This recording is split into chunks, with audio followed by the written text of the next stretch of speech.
Friends, hope you are fine there and enjoying your beautiful homeopathy.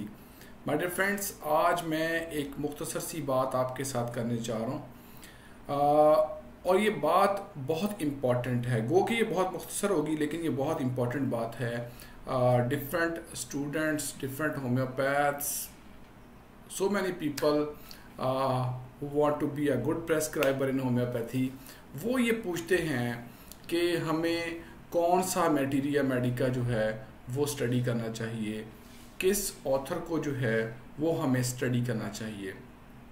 It is very important. बहुत अच्छी बात है कि you want to know about the homeopathic remedies. ये बहुत ही ज़्यादा इम्पोर्टेंस रखता है कि हमें अपनी दवाओं का इल्म हो, लेकिन इससे भी ज़्यादा इम्पॉर्टेंट इल्म है। इससे भी इम्पॉर्टेंट बात यह है कि आपको ये पता हो कि जब आप केस टेकिंग कर लेते हैं, आप केस को अच्छे से एनालिसिस करने के बाद, उसको रेपर्टाइज करने के बाद और मटेरिया मेडिका से कंफर्मेशन के बाद आप होम्योपैथिक दवा को प्रेस्क्राइब करते हैं, तो फिर आपने अपनी पहली जो प्रेस्क्रिप्शन है, फर्स्ट प्रेस्क्रिप्शन जो है, उसको आपने उसके जो पॉजिटिव इफ़ेक्ट्स हैं उनको आपने कैसे डील करना है और उसके जो नेगेटिव इफ़ेक्ट्स हैं, मीन्स अगर एग्रावेशन हो गया तो उसको आपने कैसे डील करना है और कब आपने दवा देनी है और कब आपने अपनी दवा जो है वो नहीं देनी है, और किस सूरत में आपने पेशेंट की डाइट में चेंजेस लाना है और किस सूरत में आपने पेशेंट को जो है वो दवा जो है वो किस दौरानिए के साथ आपने रिपीट करनी है और किस डोज में रिपीट करनी है।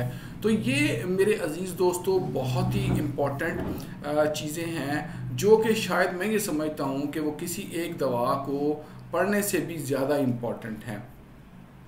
और मैं यहाँ पर आपको एक बात बताना चाहता हूँ, वो ये है कि आप मटेरिया मेडिका को पढ़िए। जो मटेरिया मेडिका आप पढ़ना चाहते हैं, आप इबिनेश को पढ़ना चाहते हैं, आप एलेंस को पढ़ना चाहते हैं, आप किसी और होम्योपैथिक डॉक्टर को जो है वो का मटेरिया मेडिका पढ़ना चाहते हैं तो आप पढ़ें, और ख़ुसूसी तौर पर आप हनीमन को पढ़ना चाहते हैं तो आप हनीमन का मटेरिया मेडिका प्योरा जो है वो स्टडी करें। लेकिन एक चीज़ मैं आपको बताना चाहता हूँ कि if you don't know that how to prescribe, उस वक़्त तक आप किसी भी, चाहे आपकी दवा जो है वो बहुत वेल सिलेक्टेड है, बहुत ज़्यादा जो है वो सिमिलिमम है, बहुत ज़्यादा सिमिलैरिटी रखती है आपके केस के साथ, अगर आपको ये नहीं पता कि हाउ टू प्रेस्क्राइब, तो मैं आपको बताना चाहता हूं कि आप बिल्कुल फेल होंगे। और आपने देखा होगा कि बहुत से साथी ये शिकायत करते हमें नज़र आते हैं कि जी हमारी दवाई बड़ी मिनिमम थी, उसने स्टार्ट में हमें बहुत अच्छे रिजल्ट दिए, लेकिन फिर जो है वो उसने पेशेंट के ऊपर काम छोड़ दिया। ये तमाम डिफ़िकल्टीज़ जो हैं, इनका सॉल्यूशन क्या है, ये हम कैसे ओवरकम कर सकते हैं, ये तमाम प्रॉब्लम्स जो हमारी क्लिनिकल प्रैक्टिस में, हमारी डे टू डे प्रैक्टिस में एक्सपीरियंस किए जा रहे हैं डिफरेंट होम्योपैथ्स की तरफ से। तो my dear friends, solution is studying Organon of the medicine. इसके ऊपर मैं बहुत सी बात ऑलरेडी कर चुका हूँ, बहुत से दोस्तों के साथ कई दफ़ा बात हुई है, लेकिन इट इज़ इम्पॉर्टेंट कि आप ये जानें कि व्हाट टू प्रेस्क्राइब, मतलब दवा जो है उसको पढ़ना बहुत ज़्यादा इम्पॉर्टेंट है। आप किसी मेडिसिन को पढ़ें, बिल्कुल पढ़ें, ये एक बहुत ही इम्पॉर्टेंट हमारा एस्पेक्ट है प्रेस्क्राइबिंग का। लेकिन इससे भी ज़्यादा जो इम्पॉर्टेंट चीज़ है वो ये है कि हाउ टू प्रेस्क्राइब।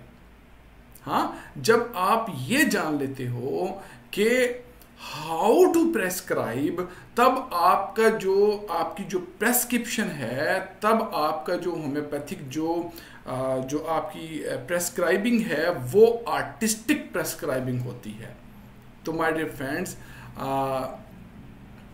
मैं आपको बहुत अदब से ये रिक्वेस्ट करूंगा कि प्लीज़ जहाँ पर आप मटेरिया मेडिका को पढ़ते हैं, जहाँ पर आप दवाओं को पढ़ने का शौक़ रखते हैं, वहीं पर आप ये शौक़ रखिए कि आपको ऑर्गेनन को पढ़ना है, समझना है और समझकर उसको अपनी क्लिनिकल प्रैक्टिस के साथ कोरिलेट करके देखना है।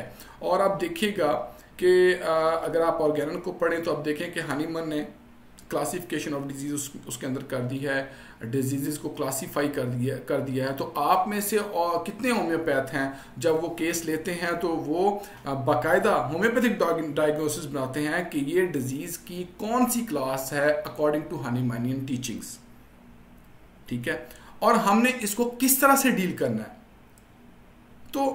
तो मैं एक आपको चीज़ बताना चाहता हूं कि हर